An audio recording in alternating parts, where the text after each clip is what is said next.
Oi gente, tudo bom?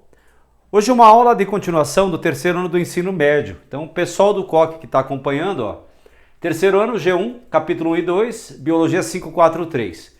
Ecobiose e fatores ecológicos. É uma continuação da ecologia de uma aula que já está postada aí no YouTube.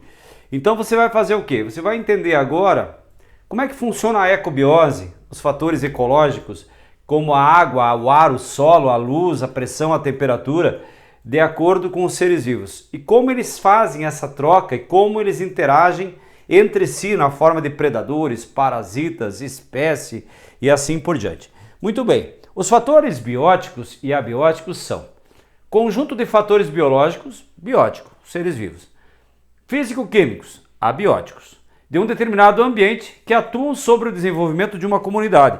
Então, por exemplo, nós dependemos de luz, nós dependemos do ar, nós dependemos da água, nós dependemos de outros seres vivos e assim por diante. Então esse conjunto de relações do meio físico-químico mais o meio biológico vai formar um conjunto chamado ecossistema, porque é uma troca de matéria e energia. Então fatores bióticos são as relações entre os seres vivos. Fatores abióticos são as condições físicas do ambiente que influenciam, abio, não vivas, parte não viva, luz, temperatura, sais minerais, água.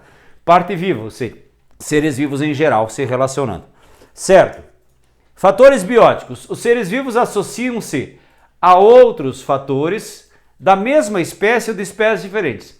Quando é da mesma espécie, é intra é dentro, intraespecífica. Quando é entre espécies, ou vamos falar assim de uma forma mais popular, entre espécies diferentes, certo? Então, nesse caso, a relação é chamada de interespecífica. Mesma espécie, intraespecífica. Espécies diferentes, interespecífica. Entre, certo? E harmônica quando a relação entre dois indivíduos é benéfica. E desarmônica quando ela é prejudicial. Um exemplo. O carrapato e o boi. É prejudicial para o boi. Então, o carrapato está lá sugando sangue. Nesse caso, é um parasitismo do tipo exoparasita, certo? Ele suga o sangue e está causando um problema, prejuízo para o outro. A garça que come o carrapato do boi. Opa, para o boi é bom ter a garça, porque a garça tira os carrapatos que parasitam ele. Para a garça é bom ter o boi, mas eles não têm uma relação ali, tá vendo? Certo? Então, na verdade, um coopera com o outro. Isso é uma relação ecológica entre espécies diferentes. Interespecífica, carrapato e boi, parasitismo. Garça e boi, protocooperação. Certo? Muito bem. Então, essa é uma relação harmônica. A lombriga e o homem, desarmônica. Carrapato e o boi, desarmônica. Garça e boi, harmônica. Certo? Relação benéfica. Intraespecífica ocorre entre indivíduos da mesma espécie. Interespecífica ocorre entre indivíduos de espécies diferentes. Harmonia, harmonia, viver em comunhão, viver bem. Nenhum dos organismos é prejudicado, ou um é beneficiado e para o outro não há prejuízos na relação. Então, um é beneficiado. Quem que é beneficiado? A garça, porque o boi tem os carrapatos. Quem que é beneficiado? O boi, porque a garça tira os carrapatos. Então, essa é uma relação benéfica para os dois. Desarmônica, pelo menos um dos organismos sai prejudicado com a relação. Desarmônica, alguém sai no prejuízo. Neutralismo, ocorre quando a presença de um organismo não prejudica nem beneficia outro organismo. Vamos imaginar isso. Uma árvore lá no meio da floresta produzindo oxigênio e nós aqui na cidade respirando ele. Nós não temos relação nenhuma com a árvore não tem relação nenhuma conosco. Não interdependemos uns dos outros, certo? Porque esse oxigênio ele pode ter sido produzido por milhões de árvores, então não há uma relação. O leão, lá no deserto, lá na savana africana, e um pé de capim. O leão não come capim, o leão é um carnívoro. Os dois vivem juntos ali. Para o leão é bom ter o capim por causa da camuflagem e para o capim não faz diferença nenhuma. Então isso é um neutralismo, não há uma relação entre os dois. Certo? Vamos lá. Aí começamos com as relações ecológicas. Vamos voltar aqui o slide e ver. Então intra, harmônica, desarmônica. Intra, entre a espécie, entre duas espécies diferentes. Harmônica, benéfica para todo mundo. Desarmônica, alguém sai prejudicado. Certo. Vamos ver o canibalismo então. A primeira, ó. Que relação é essa? Um animal alimenta-se de outro da mesma espécie. O animal mata e devora o outro da sua espécie. É uma relação ecológica intraespecífica, da mesma espécie. Desarmônica. Exemplo, aranhas matam os filhotes e comem. Ratos matam os filhotinhos e comem. Peixes comem os seus alevinos. Raro, certo? É raro. Ocorrem superpopulações quando há falta de alimentos. Em algumas espécies é comum a fêmea devorar o macho após a fecundação. Também é um canibalismo, certo? Nesse caso é um que a gente chama de canibalismo altruísta. O macho doa-se como alimento para garantir a perpetuação da sua prole, dos seus filhotes, certo? Aqui eu tenho um exemplo interessante do urso polar, ó. O aquecimento global fez diminuir em 20% a calota polar ártica nas últimas 3 décadas, produzindo uma redução drástica do território de caça dos ursos polares. Muitos deles ficaram sem alimentos e tiveram uma mudança radical de seu hábitat, provocada pelo homem, custando caro aos ursos. Recentemente, no mar de Beaufort, no Alasca, pesquisadores americanos que há 24 anos estudam a região identificaram um caso inédito de canibalismo na espécie de ursos polares. Ó. 2 fêmeas, um macho jovem e um filhote, foram atacados e comidos por um grupo de machos. Estimativas apontam que os ursos polares podem desaparecer em 20 anos. Então, canibalismo por mudança do ambiente provocada pela ação humana. Muito bem. Competição é luta por alimento, ó. Aqui luta por território, certo? Então, competem por alimentos, território, etc. A luta por alimento, territórios, fêmeas, domínio da manada, do grupo, é uma relação ecológica intraespecífica e interespecífica desarmônica, porque a briga, a disputa. Todos os seres vivos, frequente, muito comum, inclusive o vestibular é uma competição, quer queira, quer não, a gente compete, né?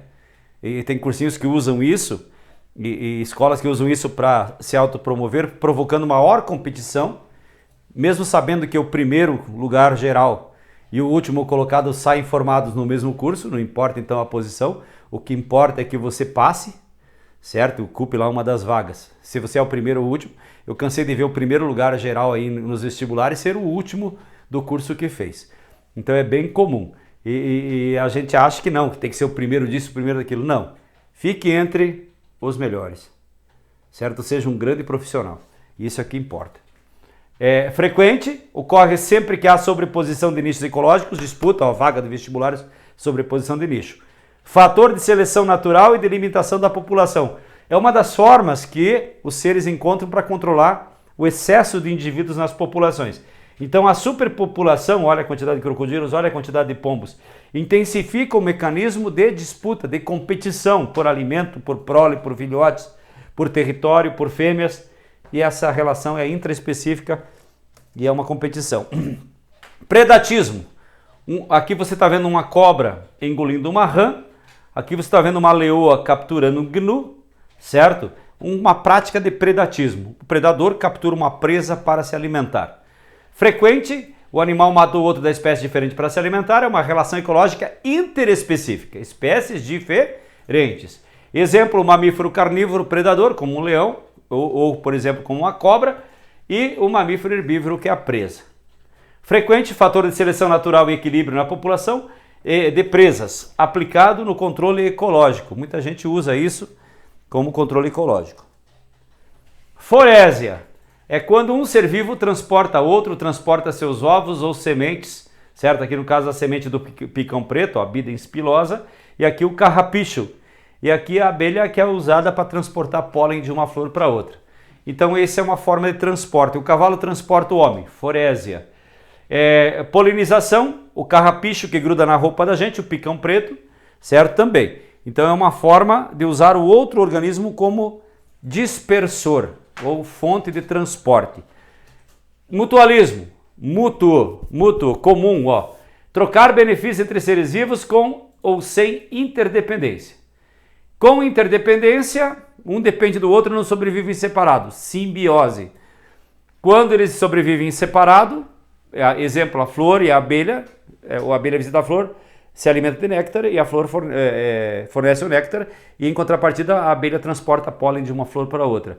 Isso é uma protocooperação, também entra aqui nas formas mútuas de relação de seres vivos. Então ela é interespecífica e harmônica, ambos saem beneficiados. Exemplo, o cupim e o protozoário. O que é isso? Um protozoário chamado triconinfa vive dentro da barriga do cupim, da barata, do gafanhoto. E aí esses animais comem celulose, ou comem tecidos, certo? O cupim come madeira e esse protozoário digere a madeira para o cupim. Então é uma relação obrigatória, é uma simbiose, eles precisam viver juntos, separados o cupim morre e o protozoário morre. Algas e fungos que formam os líquens é a mesma coisa, separados não sobrevivem. Plantas e insetos, a mesma coisa. Muitas plantas dependem diretamente de insetos. E o crocodilo e a ave palito é uma protocooperação.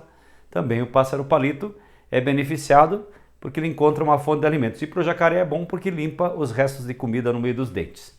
Aí, o boi e a garça também é uma protocooperação, ó. Certo? A garça come os carrapatos e come os bichinhos, os parasitas do couro do boi. Para a garça é bom, para o boi é bom. Beleza. Parasitismo é um ser vive à custa de outro, prejudicando-o. Classificação é interespecífica, é uma espécie e outra. Aqui você está vendo uma sanguessuga sugando o sangue do homem. Aqui um carrapato, aqui um piolho e aqui vermes, as lombrigas. Então, vermes versus mamíferos, fungos e outros seres vivos. Por exemplo, a micose, certo? Frequente, é aplicado no controle biológico, parasita praga. Endoparasitas são internos, por exemplo, a ameba, a lombriga. Ectoparasitas são externos, por exemplo, piolho, pulga. Inquilinismo, morar no corpo de outro ou usar como suporte ou abrigo o corpo de outro ser vivo. É uma classificação interespecífica, harmônica, para a árvore. Não faz diferença nenhuma ter a orquídea pendurada nela. A não ser que sejam orquídeas com raízes parasitas, mas as orquídeas em geral e as samambaias não sugam nada da árvore. E para a orquídea, para a samambaia, é importante ter a árvore porque ela encontra abrigo e suporte, sustentação, certo? Então, para a árvore é neutro, para a planta lá, para a orquídea, é importante. Aí, importante por causa da capacidade de obtenção de luz, de água e tal. Exemplo, bromélias versus árvore suporte. Aqui eu tenho a tartaruga e as algas marinhas usando o corpo da tartaruga como suporte. Aqui eu tenho o peixe, ó o Nemo aí, ó, certo? Esse é o periderraio, esse peixe aqui, que o pessoal conhece como Nemo, certo? O peixe palhaço. E aí a assídia está aqui, ó, com seus tentáculos. Essa ela é uma assídia, é uma trombeta, ó, as bolinhas ali, certo? E ela protege então porque ela queima, certo? Ela queima. Então aí nós temos um quinidário, né? Quinidário fixo, e aqui eu tenho o peixe palhaço que se abriga no corpo dela. Muito bem. Comensalismo é quando um ser come restos de comida deixado por outro. As hienas comem restos de comida dos leões. E aqui eu tenho o tubarão, o tigre, ó, e uma rêmora, ou peixe piloto. Ele se fixa com uma ventosa no corpo do tubarão. Quando ele come, o peixe piloto também come. A rêmora e o tubarão, e a hiena e o leão, uma relação interespecífica. Um come restos de comida deixado por outro ser vivo. Colônias. Os seres vivem juntos, unidos de forma anatômica e ou fisiológica. Então aqui eu coloquei, ó, algas de beira de água. Aqui eu coloquei recifes de corais. E aqui uma caravela. Olha que interessante. Essa é uma colônia heteromorfa. Aqui é tudo igual, ó, isomorfa e isomorfa. Certo? Mas aqui é heteromorfa. Por quê? Aqui eu tenho um ser vivo de flutuação, pneumatozoide. Os tentáculos, que são o dactilozoide de captura de alimentos, é outro ser vivo. O gonozoide para a reprodução é outro ser vivo, certo? E o gastrozoide, que é o sistema de digestão, que está aqui, ó, o gastrozoide, é outro ser vivo. Então, vários seres vivos juntos, vivendo obrigatoriamente em colônia. Então, é uma colônia heteromorfa, de formas diferentes. Aqui é uma colônia de formas iguais, ó, vários corais, né? Vários bichinhos, vários quinidários aqui, ó, juntos, certo? Então essa é uma colônia isomorfa, tudo igual. Observações: os indivíduos podem ser todos iguais, algas ou diferentes com divisão de trabalho. Exemplo, as caravelas, dactilozoide, gastrozoide e tal, certo? Então é uma relação intraespecífica harmônica chamada colônia. Sociedade. Indivíduos com tendência à vida gregária, a viverem juntos, trabalham para o desenvolvimento da população como um todo. Certo? Então veja só, lá em cima, as formigas fazem parte de uma sociedade. Por que é sociedade? É porque tem classe social. Quer ver? Ó? Tem o prefeito, os vereadores, o povo. Certo? Tem classes sociais e a sociedade. Relação ecológica, tem o patrão e os empregados. Certo? Tem as rainhas operárias e os soldados. Então, relação ecológica entre específica e harmônica sociedade. Exemplo, os gorilas, o homem, o peixe, a formiga e a abelha. Observação, comum no mundo dos insetos, onde a divisão do trabalho leva à formação de classes sociais. Beleza? Amensalismo, também chamado de antibiose, o antibiótico. Ó. Antibiose. É uma espécie inibe ou produz secreções, substâncias tóxicas que eliminam a espécie amensal. Interespecífica, entre espécies diferentes, desarmônica. Exemplo, algas e peixes, você está vendo aqui a maré vermelha, ó, é um fenômeno, né? Fungos e bactérias, os fungos produzem a penicilina, que mata as bactérias. Essa relação não é mais comum entre vegetais, ela é bem mais comum entre vegetais, fungos e bactérias, beleza? Alguns vegetais derrubam as suas folhas no chão, por exemplo, ali o pino, os ilhotes, e acabam criando uma condição que impede que outras espécies se instalem próximos deles, certo? Então também. A protocooperação, aqui você vê nitidamente, ó, pássaros anus, né, se alimentando no corpo ali dessa alpaca, ó. Olha que interessante, ó. Tá vendo? Então esses animais, eles estão comendo os parasitas, piolhos, pulgas, carrapatos, outros bichinhos bernes, né, que estão nesse animal. Então eles limpam o corpo do animal, para o animal é bom ter o passarinho, para o passarinho é bom ter o animal, porque tem uma fonte de comida. As duas espécies envolvidas irão tirar de alguma forma um proveito da relação. No entanto, nenhuma delas irá depender da outra para sobreviver. É uma relação ecológica interespecífica harmônica, exemplo, algas e peixes, eucaliptos e fungos. Observações, essa relação é mais comum entre vegetais, fungos e bactérias também, certo? O antílope, está aqui ele, com vários pássaros em seu corpo, eles estão se alimentando dos parasitas presentes no corpo do antílope. Nessa interação, ambos se beneficiam, já que os pássaros têm uma fonte de comida e o antílope se livra dos parasitas. Protocooperação. Fatores ecológicos bióticos. Ó. Algumas relações têm importância vital para o equilíbrio ecológico, por exemplo, predatismo e a competição. Relações como predatismo e parasitismo são utilizadas pelo homem no controle biológico de pragas agrícolas. Grave bem isso, está caindo em vestibular. Ó. Predatismo e parasitismo. Não polui o ambiente, não causa desequilíbrios ecológicos, então eu posso usar como um fator de controle biológico de pragas. Fatores ecológicos abióticos estão representados pelas condições climáticas, edáficas e hídricas que determinam o estado físico do ambiente. Então, temperatura, luz, água, nutrientes. Edáficas são fatores de nutrição do solo, por exemplo. A temperatura influi no metabolismo, no apetite, na fotossíntese, no desenvolvimento da atividade sexual e na fecundidade dos animais e vegetais. A temperatura mais favorável para a vida na Terra é entre 10 e 30 graus Celsius. Preferendo térmico, que é a preferência de temperatura, certo? Cada animal tem uma preferência, por isso que existem vários habitats, certo? A preferência do camelo, é claro, que é regiões quentes, e a preferência do urso polar é regiões frias. Esse é o preferendo térmico. Temperaturas fora do preferendo térmico determinam as migrações e a hibernação dos animais. Então, por exemplo, está muito frio, a maioria dos animais pecilotérmicos, eles hibernam. Por quê? Porque eles funcionam bem em temperaturas mais elevadas. Isso é hibernação.